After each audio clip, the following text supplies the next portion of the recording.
आज हम करेंगे मातृभूमि कविता का एनसीईआरटी सॉल्यूशन। Let's start. मेरी समझ से क नीचे दिए गए प्रश्नों का सटीक उत्तर कौन सा है? उसके सामने तारा बनाइए। इसने बोला, जो नीचे क्वेश्चंस दिए गए हैं उसमें जो सही उत्तर है उसके सामने एक स्टार बना दीजिए। आओ क्वेश्चन पढ़ते हैं। हिंदी महासागर के लिए कविता में कौन सा शब्द आया है? हिंदी महासागर के लिए कविता में कौन सा शब्द आया था? सिंधु। तो हम इसके आगे क्या बना देंगे? स्टार और तारा, कुछ भी कहिए। अगला क्वेश्चन पढ़। मातृभूमि कविता में मुख्य रूप से क्या हुआ? मुख्य रूप से भारत की प्राकृतिक सुंदरता की सराहना की गई है।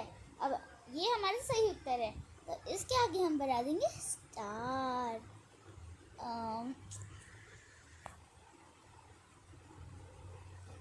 आगे देखते हैं। ख।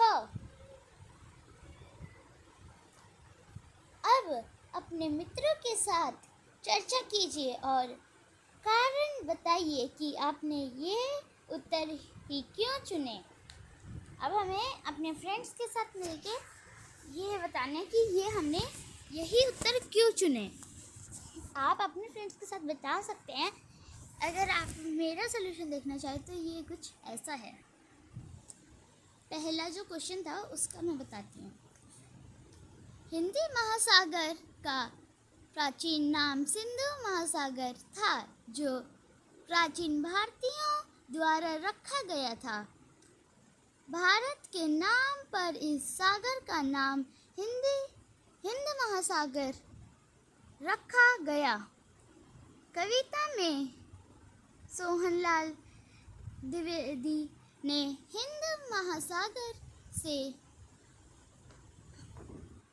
अपंतव के कारण इसे सिंधु नाम से पुकारा। इसलिए सिंधु शब्द का विकल्प चयन करना उचित होगा। ये फर्स्ट का था, ये सेकंड का है। सेकंड का बताती हूँ मैं। मातृभूमि कविता में कवि सोहनलाल जी ने भारत के पर्वतों, नदियों, वृक्षों, मलय पवन, घनी अम्बराइयों आदि की चर्चा अधिक की है।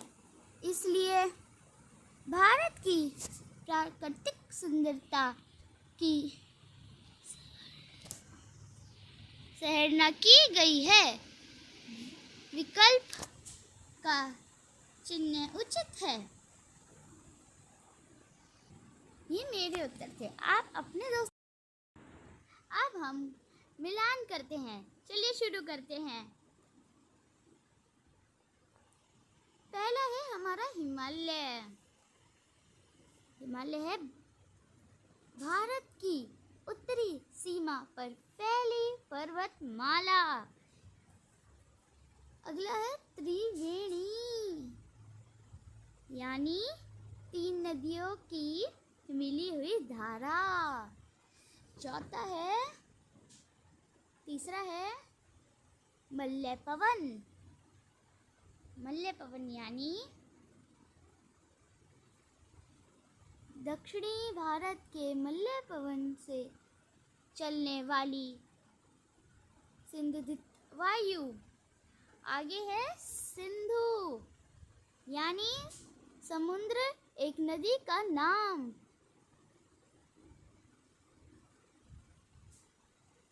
अगला है गंगा यमुना, भारत की प्रसिद्ध नदियां। रघुपति यानी श्री रामचंद्र का नाम।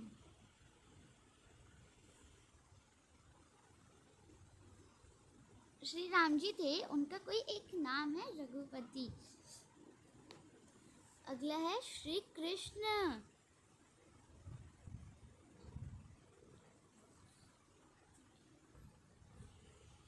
वासुदेव के पुत्र वासुदेव।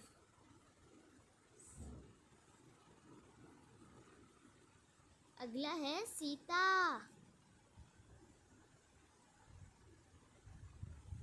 यानी जन की पुत्री जानकी।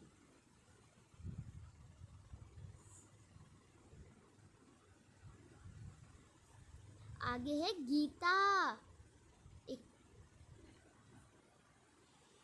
एक प्रसिद्ध और प्राचीनिक ग्रंथ श्री माधवी गीता, जिसमें वे प्रश्न उत्तर और संवाद हैं जो महाभारत में श्री कृष्ण और अर्जुन के बीच हुए थे। तो यहाँ हम लिख देंगे 9। गौतम बुद्ध,